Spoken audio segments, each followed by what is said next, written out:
Islamabad high court ने विफाकी दारुल हुकूमत के तीनों हलकों का मामला इलेक्शन कमीशन को भेज दिया। इलेक्शन कमीशन ने NA 15 मानसेहरा से नवाज शरीफ की इंतखाबी उजरदारी बहाल कर दी।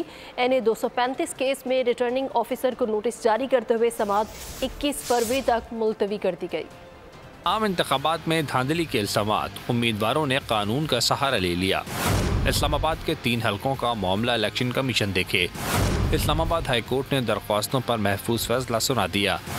NA 46, 47 और 48 की इंतखाबी असरदारी से मुतालिक दरख्वास्तें निपटा दी गईं।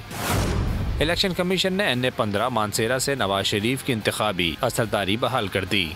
नवाज शरीफ के वकील ने मौक़िफ़ अपनाया कि मेरी ताख़ीर से आमद पर असरदारी मुस्तरद की गई। NA 15 में वोटों की दोबारा गिनती नहीं हुई और कई पोलिंग स्टेशन पर वोटों की गिनती के बगैर फॉर्म 47 जारी किया गया। अदालत ने दरख्वास्त मंजूर कर ली। समाअत अब 20 फरवरी को होगी।